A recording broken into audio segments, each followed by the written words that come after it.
Muito bem. Uma vez cadastrada a equipe técnica de extensão, a gente passa para a etapa de cadastrar as atividades. É o momento onde a gente cadastra cada atividade que executa os objetivos específicos previstos. Então, aqui a gente já tem uma atividade cadastrada, que é o levantamento das demandas por capacitação através de aplicação de formulário eletrônico às gestoras escolares e coordenadoras pedagógicas.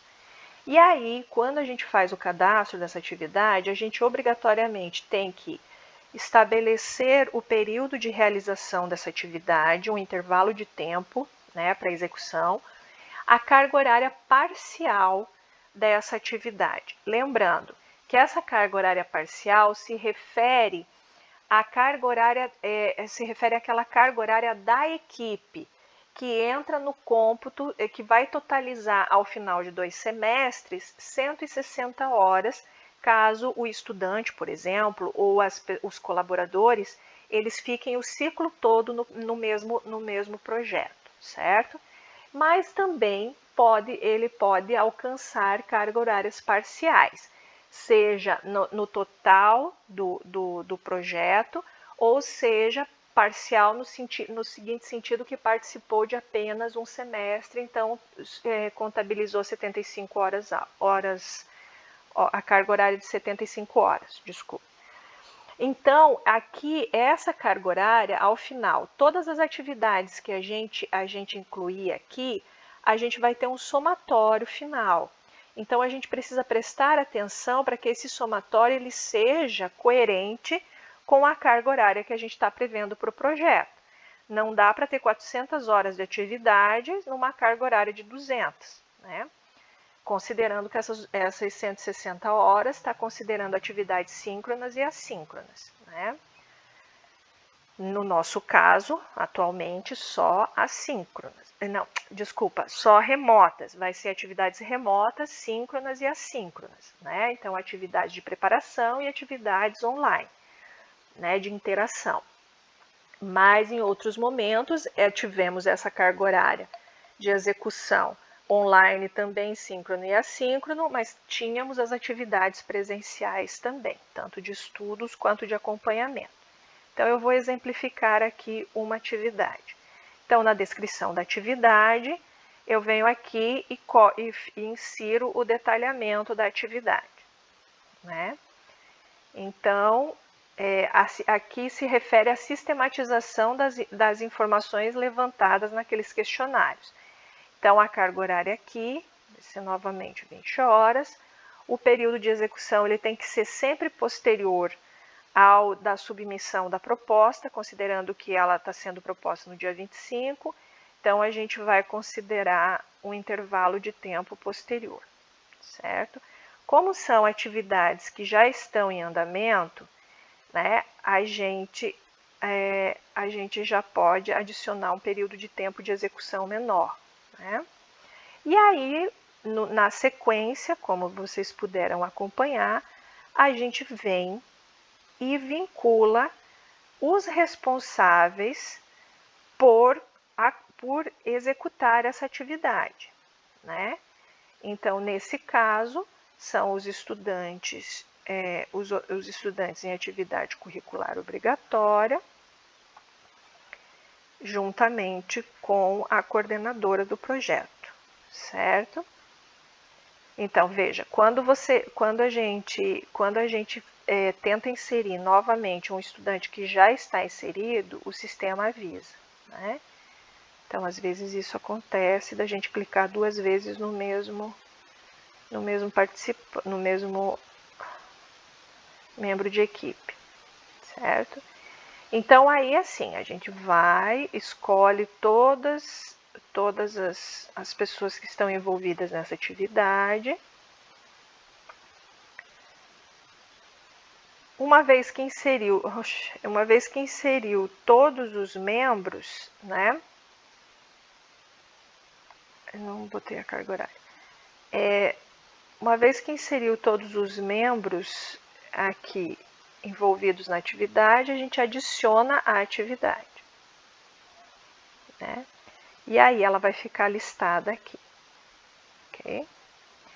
Então, aqui também a gente pode quantificar, né, a meta que a gente pretende. Então, pretende sistematizar e, ao final, a gente pretende também planejar pelo menos um curso ou evento de treinamento, capacitação, com tema específico, né, e de interesse da equipe escolar. Então, não é apenas sistematizar o dado, já é prospectar uma outra ação. Então, se a gente chegar nessa etapa dessa prospecção de evento, a gente, mesmo o projeto já tendo sido cadastrado, a gente vai e edita e acrescenta uma nova atividade. Perfeito? Então, assim, aí faz todos os cadastros das atividades, aqui eu só estou demonstrando, então a gente vai avançar. O orçamento não se aplica, porque não é um projeto com financiamento direto, onde a gente precise fazer prestação de contas de itens ou que tenha que fazer empenho, né, diretamente a esse projeto. Então, a gente passa essas etapas, não precisa detalhar. Aqui, as seções 7 e 8 é o espaço para anexar arquivos, caso a gente tenha interesse, né? Então, por exemplo, como a gente já tem os formulários que foram aplicados, a gente pode apresentar a matriz das perguntas que foram feitas online. Se tiver fotos, né, por exemplo, dessa trajetória anterior e quiser mostrar, por exemplo, que esse é um projeto já com continuidade, a gente vai e anexa, certo? E aí, por fim, a gente vai ter o resumo total do que foi cadastrado para dar uma última lida, né, se certificar e ao final a gente vem, faz a declaração de responsabilidade e submete a proposta. Nesse caso, a gente não vai submeter a proposta ainda, porque eu preciso fazer o restante do detalhamento. Então, a gente grava o rascunho.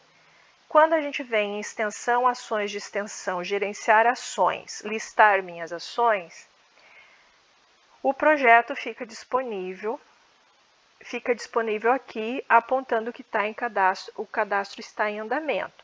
Quando a gente precisar editar, a gente continua o cadastramento aqui. Para encerrar essa demonstração tutorial, eu queria só chamar a atenção para os planos de trabalho, que é necessário cadastrar o plano de trabalho dos estudantes. Geralmente, a gente se ocupa desse cadastro de plano apenas quando a gente tem estudante bolsistas, quando a gente está num edital com financiamento para bolsista. No caso das extensões curriculares, da extensão curricularizada, né, na graduação, orienta-se que utilize-se o cadastramento de plano de trabalho usando esse item cadastro de plano de voluntário. É óbvio que o estudante não é voluntário, ele está cumprindo uma carga horária obrigatória prevista no ordenamento curricular. No entanto, o sistema ele só nos dá essas duas opções. Uma vez que ele não é bolsista e que a gente não tem prestação de contas de uso do recurso público, direto, né, empregado na remuneração desse bolsista, a gente precisa demonstrar como houve metodologicamente a inserção pedagógica desse estudante que está em atividade curricular obrigatória. Então, a gente vem aqui e cadastra o plano. Mas atenção, o cadastro desse novo plano, ele só vai ficar habilitado quando o seu projeto já tiver passado por todas as etapas de aprovação, na direção, na coordenação de extensão da sua unidade e também pela PROEX, ele vai ser colocado em execução. No momento que ele entra em execução, a gente entra aqui e cadastra os planos de cada estudante ou de grupos de estudantes, ou então por tarefa. Então, por exemplo, eu tive a experiência no projeto anterior da gente trabalhar com produtos, né, digitais. Então, montavam-se as equipes e tinha aquela meta de execução, de trabalho comum. Então, o plano de trabalho, ele envolvia a atividade e dentro dele os bolsistas.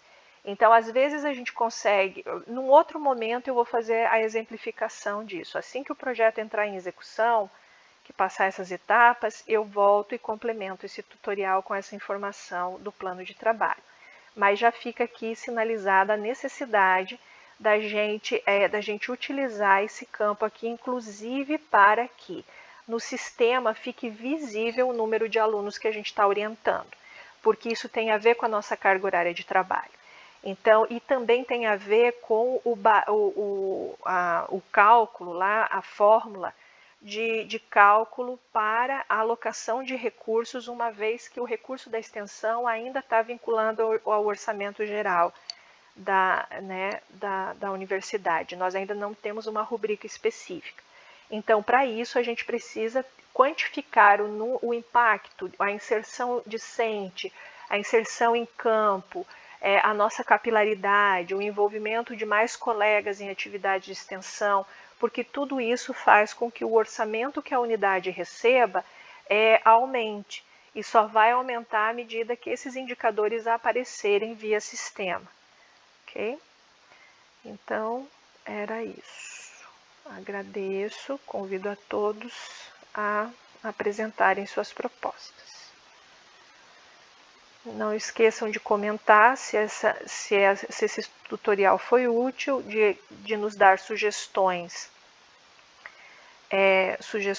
no que deveríamos melhorar e de acrescentar perguntas para que a gente possa, através do monitoramento dos comentários, que a gente possa melhorar essas orientações de execução de atividades de extensão. Até a próxima.